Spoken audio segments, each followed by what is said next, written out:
ముందుగా నా పేరు వడిత్యా శంకర్ నాయక్. నేను ఏపీ స్టేట్ ఎస్టీ కమిషన్లో గౌరవ సభ్యులుగా ఉన్నాను.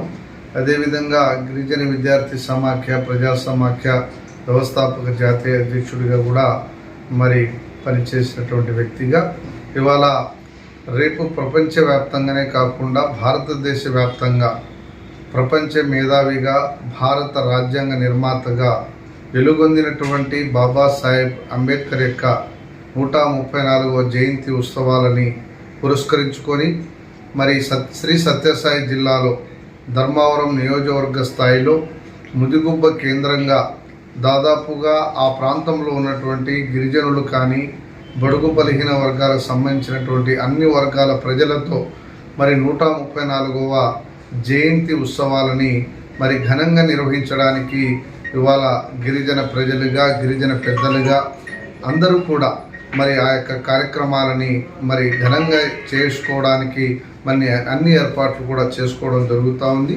ఈ కార్యక్రమంలో ధర్మవరం నియోజకవర్గంలో ఉన్నటువంటి అన్ని వర్గాల ప్రజలు, ముఖ్యంగా నా గిరిజన జాతి కుటుంబ సభ్యులు ప్రజలందరూ కూడా విరివిగా ఈ కార్యక్రమంలో భాగస్వాములై విజయవంతం చేయాలని ఇవాళ మీ ద్వారా నేను అందరికి కూడా పేరు పేరున నేను పిలుపునిస్తూ ఉన్నాను.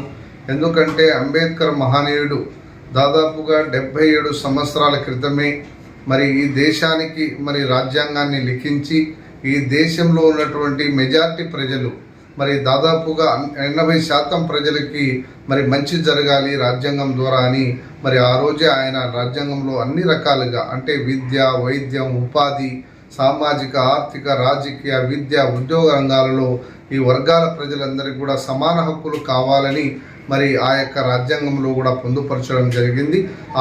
ఆ దిశలోనే ఇవాళ ప్రభుత్వాలు కానీ ఇవాళ రాజకీయ పార్టీలు కానీ అందరూ కూడా దానికి లోబడి ఇవాళ ఈ సమాజాన్ని, ఈ దేశాన్ని ఇవాళ ముందుకు నడిపించేటువంటి ప్రయత్నం జరుగుతూ ఉంది. కాబట్టి ఈ కార్యక్రమంలో రేపు ముదిగొబ్బలో జరిగేటువంటి అంబేద్కర్ యొక్క జయంతి కార్యక్రమంలో 134వ జయంతి కార్యక్రమంలో శ్రీ సత్యసాయి జిల్లాలో ఉన్నటువంటి ప్రజలు, ముఖ్యంగా ధర్మవరం నియోజకవర్గంలో ఉన్నటువంటి ప్రజలు విరివిగా పెద్ద ఎత్తున స్వచ్ఛందంగా తరలివచ్చి విజయవంతం చేయాలని మీ ద్వారా పిలుపునిస్తూ ఈ కార్యక్రమానికి గౌరవ శాసనసభ్యులు కేతిరెడ్డి వెంకటరామరెడ్డి గారు ముఖ్య అతిథిగా ఆ కార్యక్రమంలో పాల్గొంటూ ఉన్నారు. కాబట్టి ఈ కార్యక్రమంలో అందరూ కూడా పెద్ద ఎత్తున విచ్చేసి అంబేద్కర్ కలలుగన్నటువంటి సమాజ నిర్మాణం కోసం అందరూ కూడా సమిధలు కావాలని, అంబేద్కర్ గారు చదువు, సమీకరించు, బోధించు అనేటువంటి నినాదంతో ముందుకెళ్లారు. అతని యొక్క సేవలని, అతను చేసినటువంటి త్యాగాలని కూడా ఒక్కసారి మళ్ళీ మనం అందరం కూడా దాన్ని ఒకసారి పునఃపరిశీలించి గుర్తించుకొని ముందుకు వెళ్లాల్సినటువంటి సమయం, ఆవశ్యకత ఆసన్నమైందని కూడా మీ ద్వారా నేను తెలియజేస్తా ఉన్నాను. కాబట్టి రేపు జరిగేటువంటి అంబేద్కర్ 134వ జయంతి వేడుకలని అన్ని వర్గాల ప్రజలు పండుగగా, వేడుకగా జరుపుకోవడానికి అందరూ కూడా ఇప్పటి నుంచి అందరూ కూడా సన్నద్ధం అవుతూ ఉన్నారు.